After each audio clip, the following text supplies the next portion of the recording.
tell you what we are talking about now, and that is, of course, that unbelievable game last night that saw Spurs beaten 4-1 by Chelsea. Thrilling London derby. It was live and exclusive on talkSPORT. The game had 5 goals, 5 disallowed goals, 9 VAR checks. And Spurs had 2 players sent off. After the game, the Spurs gaffer, Ange Postecoglou, was asked about his side's high defensive line after going down to 9 men. That's a tactical one because you played the high line even with 9 men. What was your thinking behind that? That's who we are, mate. So even with 9 men, you're still going to go with that? Yeah? Even with 5 men, mate, we'll have a crack. And the fans appreciated that? Well, that's who we are.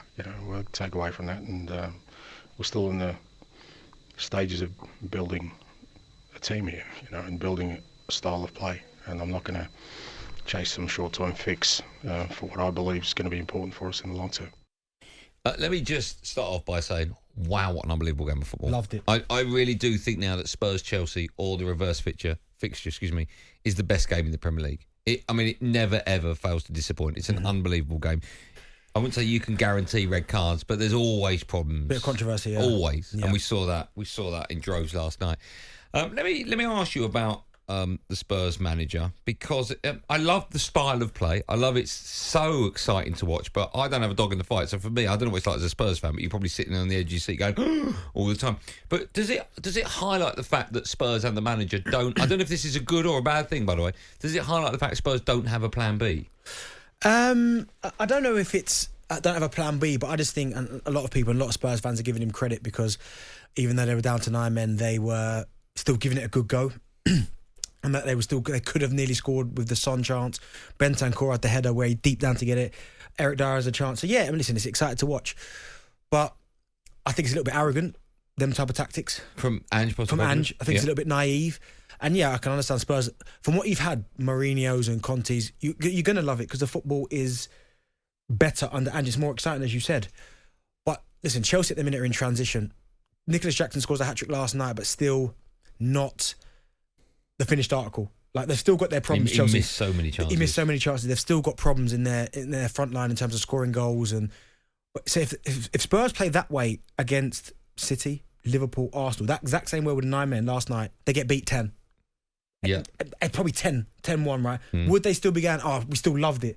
I think there's an element to that where I think when you go down to 9 men, and yes, you were still in the game, you had chances, I still think you don't want to get beat heavily. It is a local rival. It is a derby at the end of the day. Tottenham, Chelsea, they hate each other.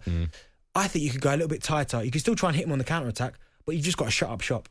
But when you still go so gun-ho, as I said, if it weren't for Chelsea's poor decision-making, bad finishing, mate, it could have been a cricket score. So on the back of that, on the fact of what you just said, Chelsea's bad decision-making, that win for Chelsea takes them up to 10th. As a Chelsea fan, on the back of that 4-1 win at Spurs, would you be now thinking this is where our season starts? Or would you be looking at that performance thinking, we've got still so many problems? Oh no, listen, they've still got a lot of problems. But at the end of the day,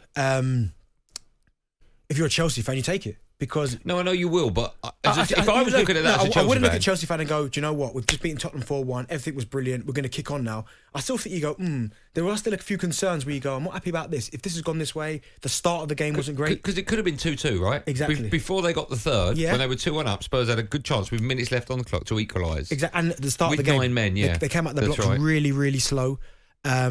Chelsea weren't great, but at the end of the day, they did what they needed to do. And when you look at, I guess Pochettino this morning, when they go back and watch the video, he'll be saying to himself and the team, how was it only 4?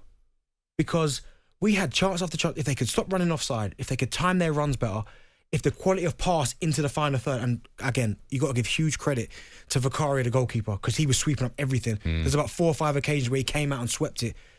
If their pass could have been better, they could have angled the pass, the weight of passing behind, with the likes of Sterling, Jackson, Mudryk when he come on, Cole Palmer. By the way, I didn't rate Mudryk when he came on. It was awful.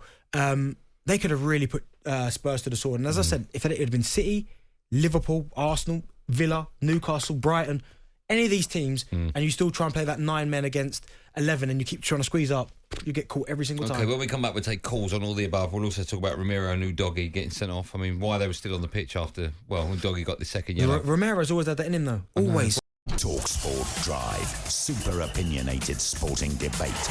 Monday to Friday afternoon from 4 on AM, on DAB, via the talkSPORT app and on your smart speaker. talkSPORT.